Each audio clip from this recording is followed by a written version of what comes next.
Hi there, how are you? Hello, I'm okay. It is, I don't even know what the weather, it was raining when I walked into my office, but now I'm in my little office and I just realized I'm in double gear. I was going to tease you about that. It looks good though. You're on brand. At least you have like your foreground and your background going on with the different sizes. I mean, So it's really like buffalo versus micro gingham, buffalo check, micro gingham, actually, I think real buffalo check though is black and red. So, but okay. anyway, I I'm digress. really going to get around to introducing us, but did you see my text to you this morning? Some darling customer of mine said that we reminded them of Lucy and Ethel. Yes, and my first thought was who's Lucy and who's Ethel, and couldn't even decide who I wanted to be. I'm I like, I think kind of want to be sort of like the Golden Girls. Like, I sort of want to be Blanche. I kind of want to be Ma. I kind of want to be, but Lucy and Ethel, I don't even know. I thought it was a pretty big compliment, but I was having a hard time getting my head around it. But that was super sweet. So Here anyway, we are. We are not Lucy and Ethel. Who, in no, fact, are we, Melissa? I just say I will introduce us properly for those who are joining us for the first time. Thank you for finding us. I hope that you will consider hitting subscribe so other people can find us. However you found us, we are happy you are here. I am Melissa McLeod at the Wool and the Floss in Grosse Pointe, Michigan, just outside of Detroit. And along with my partner in crime, Megan Holmes at the Needlepoint Clubhouse, otherwise known as STL Needlepoint on her social media channels. Together, we are the Pointing It Out podcast team. So we love to get together every week and talk to each other and or other designers and talk about all things stitching and just share the love of our industry. And So possibly some vintage TV and some buffalo check, and you just never know what else. So hang you never know around. what you're going to get with us. So, but about this time of in 2021, excuse me, in 2020, we were just kind of getting our head above water with figuring out like how to manage working by ourselves, bringing back some employees. The industry was obviously in a lot of flux given COVID.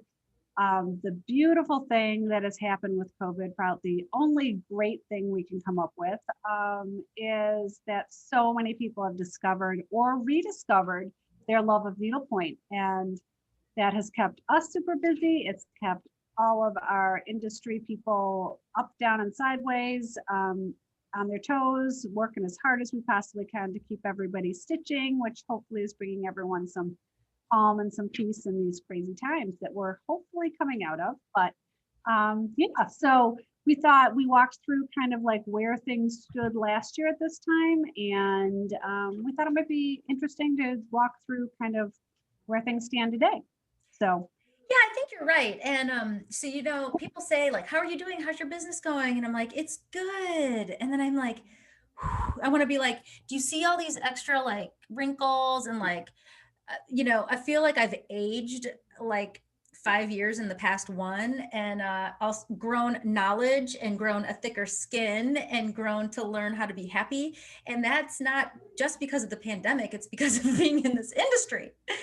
And we've been fortunate to be crazy, crazy busy, which has caused a lot of gray hairs, I think, and some loss of sleep and a little envy for all of those people who are able to stitch a lot, because that's not really in our wheelhouse right now, but we try. We try occasionally. So yeah, I think you're right. So we about this time last year, we were getting a lot of questions like, "What's going on? Like, how's the industry going?" Because we were really facing a lot of struggles, really, with the supply chain. Right. And I would say what you just said is true. Like anyone associated with this industry is kind of facing some supply chain issues. But I think when we kind of were teasing this episode out and really thinking about it, we feel like, and we hope things have begun to turn around in a lot of ways, but still certain sections of that pipeline are still kind of getting blocked up. So I would say that the most positive piece from a pipeline, a supply chain perspective, is that I'm starting to feel, and it might be anecdotal, or maybe I'm just getting used to a new norm, but I feel like threads are coming in faster. I feel like our orders are coming in a little bit faster than they were. We've got a little more white on the shelves than we I feel did. like we've also gotten a little smarter.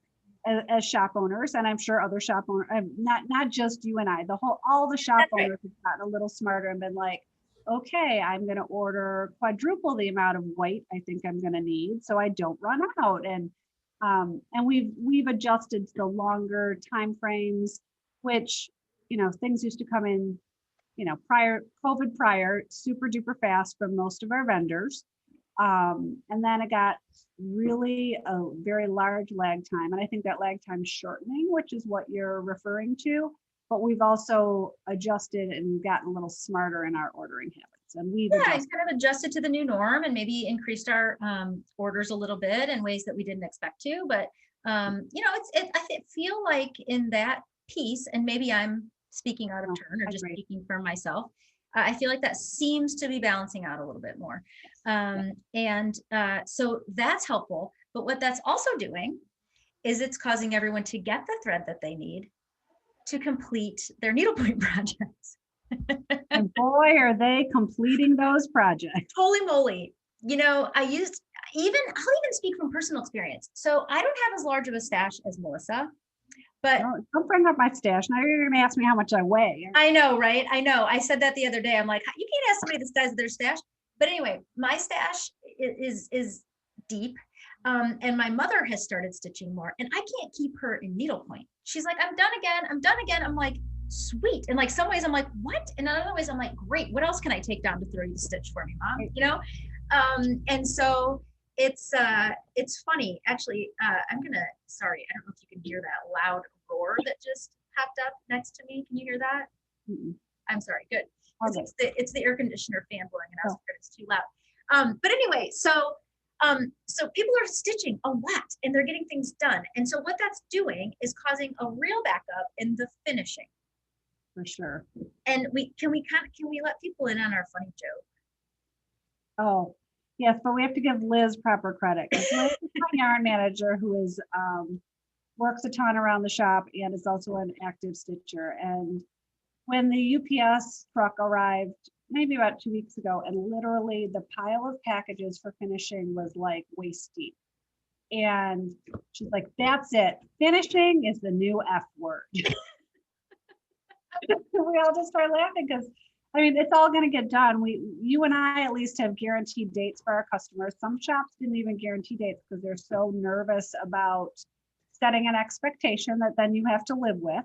But we've set our date months earlier than we have in prior years. Our basic like hand finishing date for a generality used to be October, then it got to be September, and now suddenly it's June. Like, how'd that happen? Well, it happened because the whole world's home stitching, it seems like. So it's really, really great to see there's so much enthusiasm out there and people are so excited about it. But as you talked, at least between you and I earlier, this is a whole industry of human resources. There's no mechanization. I can't see it. Machines doing the work. It's all hand done, whether it's finishing, thread scanning, hand painting, the canvases, everything involves a person who is very conscientious of their job and wants to do it well and wants to create a beautiful product. And that doesn't come quickly. So I'm sorry, I didn't mean to interrupt you. There's just a limit. This loud fan. I'm trying to get somebody to come and turn this off. I can't hear very well. I'm so sorry. But yeah, so finishing has just been nutty. And I don't even know what to say about it, except that we're all doing our best. And I think that what we determined that we wanted to talk about in this episode is that be mindful that it is a human resource and that it is all hand done. And you certainly wouldn't want this to be mass produced because the care wouldn't be taken with it. And that, it's all going to get done. And we are all of us different needlepoint shops have different finishers in different kind of parts of the country and different people that we can rely on. And so we really want you to contact your local shop or whomever you choose to send your finishing to you and have them tell you exactly where they're at right now. So, maybe shop X in whatever part of the country can take round ornaments all the way up through November. We don't know. Maybe, someone here can do stop, whatever your piece is, we just recommend reaching out to shops and finding out what their status is for finishing. Because we're all, even Melissa and I were discussing, like, where are you at on this? Where are you at? And even though we share a lot of the same finishers, we still have some local finishers who have different abilities. And so we're just kind of in different spots. And, it is what it is. And I always just say, take a nice picture of the canvas that you're stitching and let Timmy know that he's going to get a great gift at some point. Or, share the love of needlepoint teach somebody how to stitch and say, I've got this awesome thing coming to you as a gift, but I'll get it to you at the beginning of the year. So we're just trying to help everyone sort of be mindful, zenful, and we're even trying to tell ourselves. Can you tell that that's what I'm trying to do? Oh, and something I want to point out is, I think the most important thing is if whatever shop you work with has guaranteed dates, chances are the guaranteed dates are different for different categories. So Right. If someone says, oh, our Christmas finishing date is passed, that may only be for a certain portion of their finishing. So you may have maybe at our shop, for instance, hanging signs, we've passed that date. But an easel back finish is still in front of us. So you might have finished your sign and thinking you were going to make it as an easel back or as a hanging sign. Well, maybe they're like, okay, easel back. We can put that on a bookshelf instead of hanging on a wall. It's still going to be beautiful. So you may, have an opportunity to kind of rethink how you're going to finish something, depending on what dates are behind you and in front of you with whoever you're working. That's great advice. I hadn't really thought of it that way. We most of our finishing deadline was yesterday, but well, I should say June 1st because we're actually going to air this on Saturday. I always forget that. Right. But we still do have some finishing deadlines in front of us. Not a lot of them, but and honestly, that's also for my own sanity. And I know we talked about this a lot. Like, I feel the pressure to make sure that we're providing good customer service. And to me, unfortunately, this year, providing good customer service was pushing that guarantee date back so that we could actually do what we say we're going to do. Right. Last year we were so close to getting there, but we didn't. We missed the mark by, I think, 15 or 20 pieces. And that's 15 or 20 people who I feel like I didn't provide good customer service to. And to me, that matters. And so therefore this year I had to just reevaluate that date. And as much as I don't like it, it's just what I had to do for the perspective of the business and maintaining nice quality customer service. So. Oh, and I've talked to some customers about like, oh, it's so disappointing that things are going to take so long.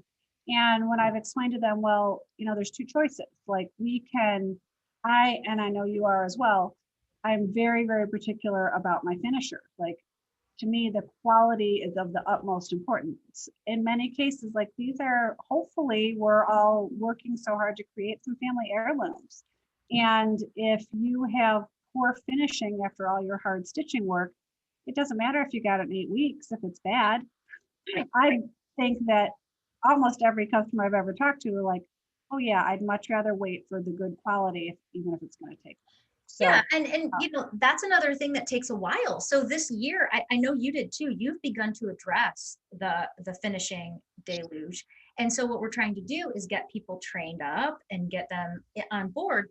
But good quality finishing is just like anything. It takes a lot of tries and a lot of work. And 10,000 hour rule, right? That's right. That what is that? That's a Malcolm Gladwell book. I forget, Outliers, I think it is. But anyway, yeah. So you need a lot of time to train people up. And unfortunately, it's been a short period of time. We are working on training people. We are worried and working on that supply chain, but it's just not going to happen overnight.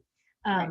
And so like I said, we've got some new people working, but they're not working as quickly, and we're double checking their work and they're redoing things. And so it's, I think that what it's fair to say is that when you use a needlepoint shop, a local needlepoint shop, we're working our darndest to make sure that you have professional level everything, right? Professional level finishing, professional level painting, which is why these paint services are taking so long. And so yeah, you can go on Etsy, you can go out and find other people, but we're working to make sure we are vetting every layer of the process. So yeah.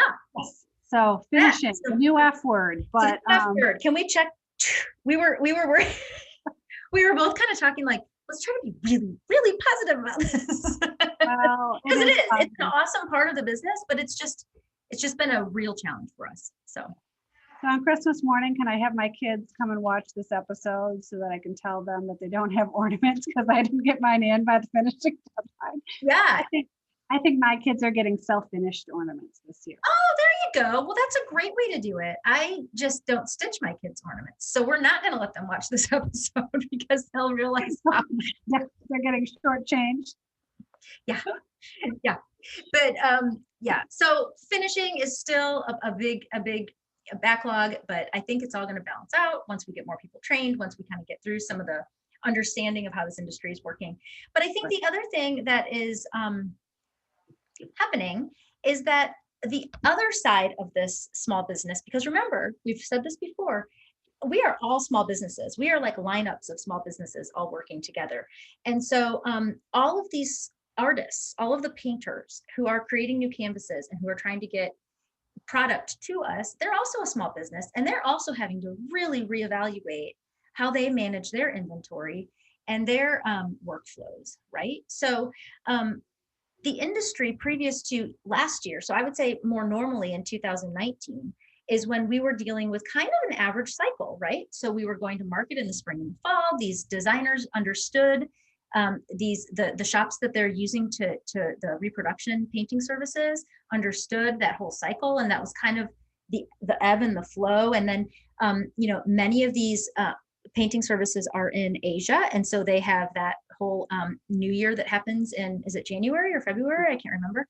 And so all of that was kind of part of this like ebb and flow business cycle. And suddenly we're all drinking out of this fire hose. And these artists who are small businesses are saying, oh man, how many do I need to order? And how many, because there's also a fear that I'm going to be sitting on all this inventory. You don't really know what's going to hit sometimes. You create something, you think it's the most beautiful thing you've ever made, and maybe it's not of interest to a group of people. So, and unfortunately, what we've been hearing, I know you spoke with a couple people, I spoke to at least one person last week, and they're kind of explaining this whole process to us about how they're dealing with quotas from the paint services. I was so surprised when I first saw that. And then after the more I thought about it, I'm like, it's actually really, really, really smart. It's the exact same thing we're doing with our finishing deadlines. These paint houses are saying, we can only guarantee you this. This is where we're going to have to cut this off. This is the only human resource we have to develop these campuses. I mean, it just makes sense, right? Well, but I think the quota more importantly is saying to, you know, let's talk about Joanna, who is one of our very dear friends, and the plum stitchery is like knocking it out of the park. Well, they're going to limit her to a certain number of canvases so that the little tiny person who only has 40 designs in her line can still get some of hers too. Like they don't want to block out the little guys. And I'm not, but maybe I should have brought Joanna up because she's the most giving, generous person in the world. She'd be like, no, I want it to be fair for everyone. But I'm just saying, like, she's, you know, she has a ginormous line with all the artists she represents, as do many others. But they don't want to block out the little guys from having an opportunity too. Just because they're smaller doesn't mean that they shouldn't have an opportunity to get their things created as well. So yeah, and the other thing that I'm finding kind of interesting as I'm talking to some of these, you know, the Meredith Collection has a huge line, and they're saying, you know, I talked to Raymond Crawford the other day. I've talked to like, and they are, what's cool, I think, from my perspective, is that most of them are having a better idea of exactly when they'll be getting which designs. So I think managing the expectations is really good, and finishing as well. You know, managing an expectation. None of this is life or death. We can all live with whatever happens in the needlepoint world, but it's always nice to know like how long things are going to take and when you can expect a product in your hands. Yeah, for sure. And so that's helpful to us to talk to our customers. It's helpful for the customer to know, is this going to be something that I want to go ahead and wait on? Is this, you know, or not, or should I look into something else that is available?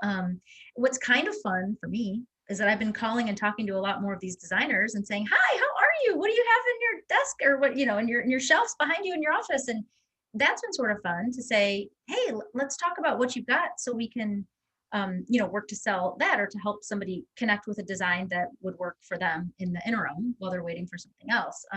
So I've been forced to pick up the phone more often and actually have nice conversations, which Well, market is one of those places we do that, but and how that also, what effect that also has is I'm not a really high pressure salesperson. Anyone who's been in my shop knows that about me.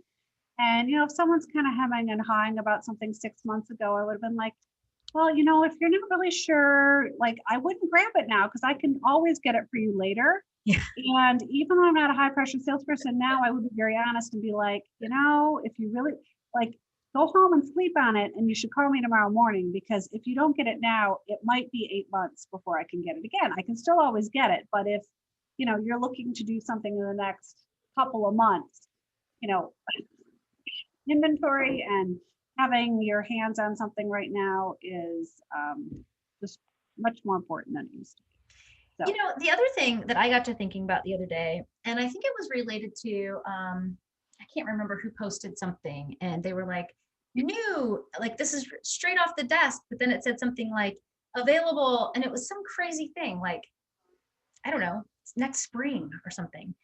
And right. it started me thinking, I can't imagine the struggle for an artist to be super excited and have something that they're really gung-ho about and ready to get to their fans, if you will. If you've always loved Ann Fisher's work, or if you've always loved Melissa Shirley's work, or whoever, and then you say, look, I've got something new, but you can't have it for 18 months or something. Like imagine the kind of, I don't know, I can imagine that would kind of create an artist block to a certain extent. Like, why do I feel like I'm going to sit down and get real creative? Because shoot, I can't get it forever and I can't get it to anybody, and that just bums me out. So I think that has got to affect some of the creativity, that. Well, and it's also affecting some of the rhythm of the industry as well. I know, like Oh, few episodes ago, I talked with Diane Bertelson at Pepperberry, and she mentioned the fact. I said, "So will you share what's new?"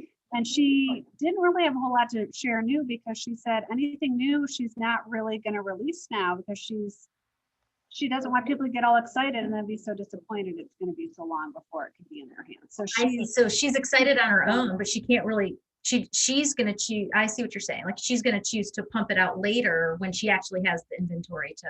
right, or at least when you can say it'll be available in a few weeks, not in 8 months or whatever. I'm not sure what painting services she uses, so that's not a reflection directly on her, but. Well, and something I can't remember if we talked about this offline or if it was in the podcast. All this information just kind of begins to get jumbled in my head. But it and talk it 24/7. you're right. And so Diane, and I know Kate Dickerson, and I know there's been a whole bunch of these designers who are saying, I'm just going to sit down and paint a couple of these, Yeah. like on my own. And I think that is also taking away from the creative space and the time. So instead of waiting on, I'm not going to say simple because I don't paint canvas. I have no interest in painting canvas. I think it seems super hard. But some of these guys are like, oh, well, that one's a little bit of an easier design, which I'm like, okay, I'm just going to go ahead and paint you a few of those, which is wonderful and it's helpful, but it's taking away from new. They're jumping into customer service mode and not wanting to people to wait. And I know Kathy Schenkel is painting a lot on her own. I mean, we could make a whole list, but I know personally I've talked recently with Kathy Schenkel, Diane at Pepperberry, Kate Dickerson. I know Raymond's painted a few things for me because he knows that people just don't want to wait forever. And if it's something small and doable, they're using their time to do that, which is just, really, really great that they're willing to put their time in there. But I think you're right. It's taking away from the time where they could be creating and designing and looking to, the bigger picture for the future. But Yeah, I mean, it's just, it's crazy. And that reminds me, and I don't know if this fits in, me, I make a list and then I just jump everywhere. So my bad, but it reminds me too. And I know you have a custom painter also. And so not only are these people who are doing the reproduction on their own reproduction, but the custom painting has been off the charts crazy too. We do a lot of hobby belts around here. We do some custom ornaments. We do, and so again, the custom painting, if you think about that, is like taking design process, then painting process, So we used to be able to crank custom orders out pretty quickly. And we've really had to train customers on that expectation as well. Because last week I had 45 custom paint jobs with my custom painter. And think about that, like the amount of time it takes because when we say custom, it's truly custom.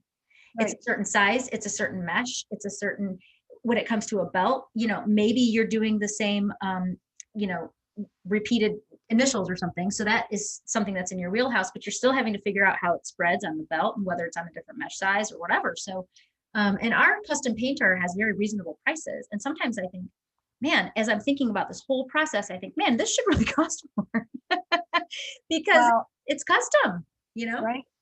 And I mean, I've always kept like a detailed list of what's with the custom painter, but honestly, a year ago, I didn't really need it. Like I have a pretty good memory and something would come floating in. I'd be like, oh, that's for Susie. Like it was all up Mhm. here.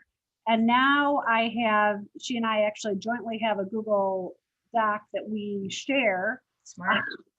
that so we can keep track of waiting for customer approval, waiting to be designed, like all the steps in the process that was totally unnecessary a year ago because Yep. we got a lot done, but it wasn't that much work, so it happened in a short period of time. And now, I mean, our custom work's probably quintuples. Say it Like again. The what? our custom amount of custom work is probably like quintuple. Like, Oh, oh, you oh. know, I used to send my custom painter 2 or 3 emails a month. Now I'm sending her sometimes 2 or 3 emails a day, like Yeah. We've always had a pretty strong custom painting. I don't know. I guess, when people mostly, me and my belts around here. Everybody wants a conveyor belts. the belts. I'm always talking about the belts. But we do lots of custom belts. And but I am finding too that same. And I unfortunately rely on my memory a lot too, and it drives my staff crazy because I'm like, oh yeah, that's that one that we redid for who and who. And they're like, what? Write this down. I'm like, hey, that's all right. But it's just because I'm ripping and running. That's what I keep saying. I'm like, I'm going from one thing to the next. And so I'm trying really, really hard to take really good notes. Got that, like what you just said, like approval on this day, talk to the painter on this day, because there's so many. So I can't. Kate Dickerson said the other day to me, I'm trying to think of the exact number she said, but I think she said something like 2,500 special orders. Doesn't surprise me. And I I was mean, like, and that doesn't even include her trying to manage an inventory to sell and trunk show inventory. So, I mean, picture that. Like I'm saying 45, and that's a lot for my brain and my binder. So it's anyway, the other thing that is funny when I think about this is that our industry is just experiencing this growth that other industries are like, we have a project manager for that. We've got spreadsheets and whatever. Well, we're developing all these processes, because we've never had to have them before. So it's you just have to kind of give a pass to everybody right now, and like you said earlier, be grateful that we're right, busy.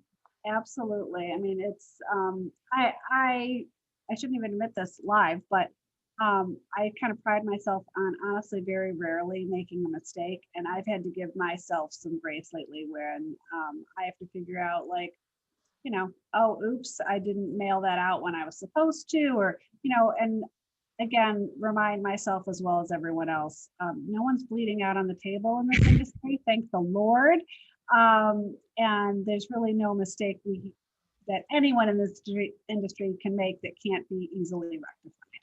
So, and not that there's a ton of mistakes happening, but I think there's, at least in my world, more today than there was 18 months ago because we had the right processes in place for 18 months ago, and now we're working through that. Well, So, like you said, we're working through every piece of the process, the thread management and the canvas management and every piece of it we're working on. And, I know you do too, because we talk about this, but I just like, am so hopeful that all of this maintains, because here we are like super excited and we've got all these processes in place. And I'm just like, hopeful that needlepoint continues to be something that people rely on for peace and comfort, because I think I'm finding I'm so excited. Like the other day we were going to the pool, it's Memorial Day weekend. I'm like, oh my gosh, it's Memorial Day weekend and we get to go to the pool because we didn't get to last year.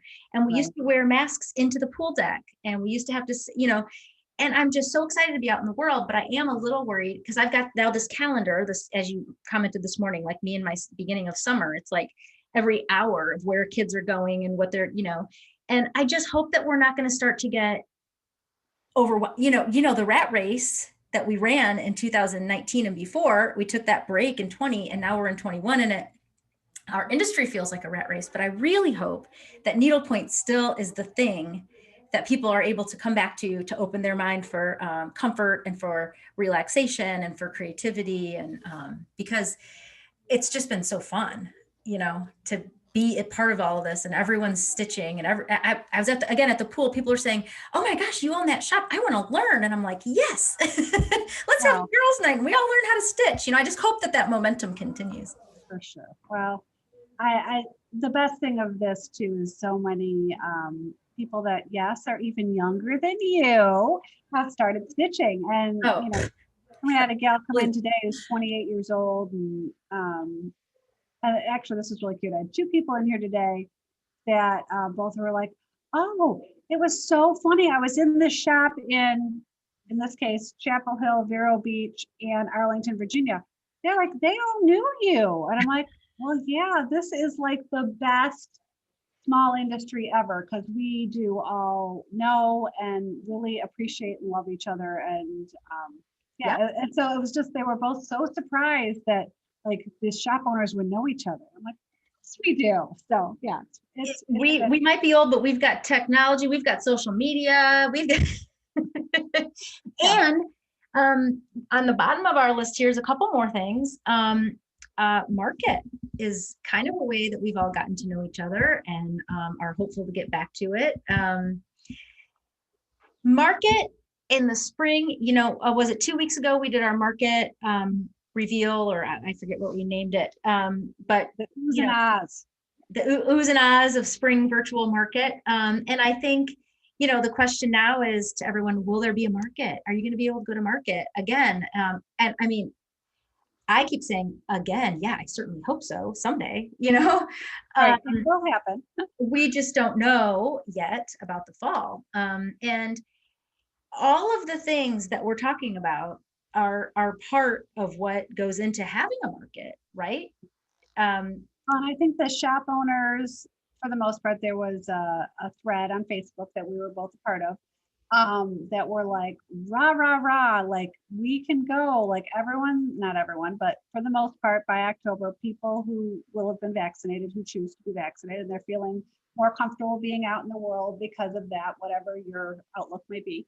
And so super excited to all be together. And so I think at first blush, all the shop owners were like, well, of course we're all going to be at market. And but there's a lot deeper side to it on the vendor side that I think most of us as shop owners didn't fully appreciate until it was kind of outlined in that thread of all the parts that go into it, much of which we've talked about today. But that's when the whole first idea of this quota came up, and how they're limited to the supply, and the time frames and everything else, which will make it a lot more challenging to be in person. But we're not saying it's over till we're told it's over, so we're still hoping. But we are hoping. And I talk about this a lot too, because I haven't been in this industry as long as you, and there are people who have been in the industry obviously a lot longer than us to put together. Yeah. And so, you'll say like a designer, like I forget anyway, you have these bunnies or something that you love, and you're like, this designer, and I'm like, I have no idea what you're talking about. So then we go like Google and get down this deep dive, and I'm like, those are so cute, and I've never seen them before. And like my previous owners would look at them and go like, oh my gosh, we had those on the shelf for how long? And I'm so sick of those things, but I think so I'm kind of right nestled into I think I have a pretty good depth of knowledge at this point of designs and what's been available and what is available. And I get excited about new stuff, but there is still me going deep diving on websites and saying, hey, do you happen to have that still? Because that could be refreshed and could be super fun. And, just finishing things differently, even if it's a super old design from maybe a person who has passed away, but one of these other design houses has picked them up. I'm trying to think, there's a few things. Well, here's a good example. And I think these things are so goofy. Georgette's Angels. We've talked about these before. Georgette's angels are the little angels that have been around for decades, probably, right? Didn't we determine that those things have probably been around since like the 80s, or I don't know, a Maybe while, even before that. Yeah. a while. Because she And owned a shop in Indiana, like in the 70s, I believe. so suddenly, so they kind of go away, right? And then suddenly, one of the young needle pointers, I know one of the first to sort of like, I talked to her about it. I'm like, where'd you get these things? It was Alexandra in Chicago. Was she the millennial needle pointer? She puts them on her Instagram page. She's got these cute little like gingham bows, and they're like the hottest thing on, and we're ordering these things like crazy, and they've been around for how long? So, and that's something. I mean, I say this because I don't actually have to do it, but it seems like it would be rather simple for the designer to paint them. They're not elaborate, but it's also something that hopefully she might have in a stash in her inventory, that she's able to kind of sell. And that's going back to our earlier conversation. They're through Stitches, and the owner's name is Barbara, and she does all her own painting. Oh, right. So when I ordered 115 of them, it took her a month to paint them. I mean, and I'm sure she had other orders, but God bless her, because she made a lot of people very, very happy. Yeah. And, so I think that it's important for us to kind of talk to some of these designers and say, look, let's look at maybe you have a stash of some design that we can look at and really get excited about, because taking a fresh look at an older design is great, even if the colors need to be changed a little bit or something. Well, and you and I did that when we did the October virtual market together. I remember how long we were on the Meredith's website. Like, we're like, Meredith, as you like referred to earlier, has a huge line. And I'm like, oh, I've never even been through that portion of her website. And I mean, we just scrolled and scrolled and scrolled. And we both brought in that plaid initial. And I've sold 5 or 6 of them, I think. And and they're actually in the very rear of my store. I don't know why they're tucked where they are. But, it's just a classic design. Absolutely. It is. My mom is stitching. God love you, Mom. Thanks. She's stitching the one I bought for myself, because it was one of those things to me that most canvases look better once they're stitched, but this one I just thought, that's really going to zing once it gets some thread on it. So I ordered it, and my mom's stitching it. And then there was a floral one. Did you order any of those cute floral ones? I do, and I haven't. That one's in the back. I have not. That needs to get a little more play around. I just helped somebody thread it today. It's going to be beautiful. So I think that we just need to, I don't know, as always, probably just like take a deep breath, give these designers a break. We love their tried and true designs, and kind of just say like, hey, what have you got? And let's see what we can do with it. And there's inventory out there, and we just, have to be a little more open-minded than we had to be 6 months or 12 months ago. So. Yes. I think that's right. So I don't know. So we know nothing about market. We don't know if it's going to happen. We don't know if it's going to happen, when it's going to happen, how it will happen. We have no idea. But whenever it happens, it's going to be great. And we're in for it, and I think that a lot of our colleagues are. We've been doing some virtual stitch nights with a couple of our local needlepoint shop colleagues, and we all talk about, won't it be fun when we get together and see everybody? And, remember those dinners we used to go to? Whoever and so great. And then the other thing that we are super excited about. Oh, yes. I forgot. I'm at the end of my list. Can I bring this up now? By the way, I've got my Needlepoint Sport of Queens notepad here that was gifted to me. I've got a couple of those here too. I need to break one open for myself. Oh, right. I love it. I don't feel it very queen-like today. I don't have a crown or anything. I've been running around. I was sitting on the floor in the back room trying to find some things, but here I am. But anyway, Melissa and I are finally putting pen to paper and putting fingers on calendar pages and getting a retreat organized, right? I'm so excited, especially for the first one, because it's going to be more work for you than for me. I just get to show up and have fun. So I think it's going to be great. But so it's my turn. I don't know if we're ready to completely enough. We don't have all the details ironed out, but our plan is to do. So first of all, let's just say this. We've made it through a pandemic. We have worked by ourselves. We are ready to start meeting some of these people that we worked so hard to develop relationships with during our time isolated. And so pretty much all year we were like, shouldn't we try to get together? Wouldn't it be fun? Wouldn't it be fun? And finally we're like, things are opening up. We can. Isn't this crazy? So I think we're going to do a retreat here in St. Louis first. And then about 6 months later, we hope to do one in Michigan, and then kind of continue a rotation. Because I don't really want to go to Michigan in the winter and the fall. I don't want to be in Michigan in the winter, so you don't have to mumble that. I actually was talking to a couple of my favorite gals down in Arkansas, and I said, "Don't worry, I won't make you guys come here in the wintertime. No one needs to be in Michigan in the wintertime unless they're skiers, and then they can come and ski." But yeah. Yeah, so stay tuned. What we should probably do is announce it on the podcast so that those people who are subscribed hear all the details first. Good point. Just figured that out right now. But anyway, so we are talking about getting together, being in person, bring a project, whether it's a brand new project from market at one of these days, we don't know, but we are just hoping that everyone continues to love this craft and love this industry in a way that's kind and like not putting everyone in a pressure cooker. And patience is king. Patience is king. And this is supposed to be fun, as we always say. And so we're excited. So get ready, St. Louis. We're going to have a run on needle pointers. Wild and crazy. So yeah, I'm super excited. And it will be in the fall at some point. So don't think it's happening next month. No. We'll give everyone time and opportunity to plan ahead. And yeah, so it'll be super fun. I haven't had it. Anyway, I won't go any further, but we've got some things in the cooker and we're looking at fall. So yeah. I think that kind of, in my opinion, sort of wraps up what we had hoped to cover as it relates to industry update. Again, I always try to say this to my employees, and I do not even try to fancy myself a be all end all knowledge of the needlepoint industry.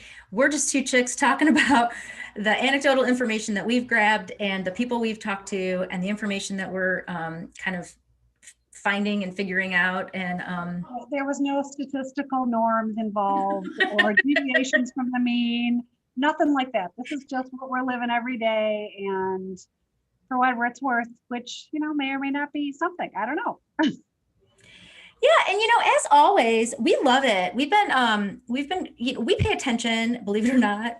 Maybe we don't do an awesome job of responding as soon as we should, but we do pay attention to those comments. And when you guys have questions or when you have suggestions, we really do think about them and talk about them and try to weave it into our fodder. Have we talked about Penelope Live? No, we should. She's our queen. She comments.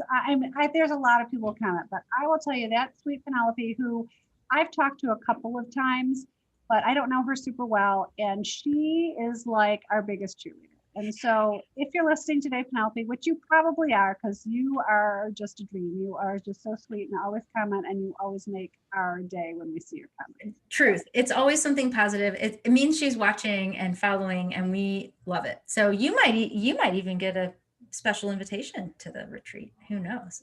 Oh, yeah. Everyone needs to comment. I don't know. I'll just send her a little note in the mail. That'll be your special invitation. There we go. We'll have your crown waiting for you, Penelope, if you join us. So. What did you say? You have what? We'll have a crown waiting for her. Yes. #1 fan of the fan club. We'll get you a foam finger. Oh gosh, we really got to wrap this up. I know. Sorry, guys. Well, thanks for sticking with us. Like I said, if you have any questions about the podcast or the industry, let us know. We'll figure out. We have some friends around, so we can always ask. But otherwise, thanks for watching. Yeah. Well, fun chatting as always, and we'll see you soon. Sounds good. Bye-bye. Bye.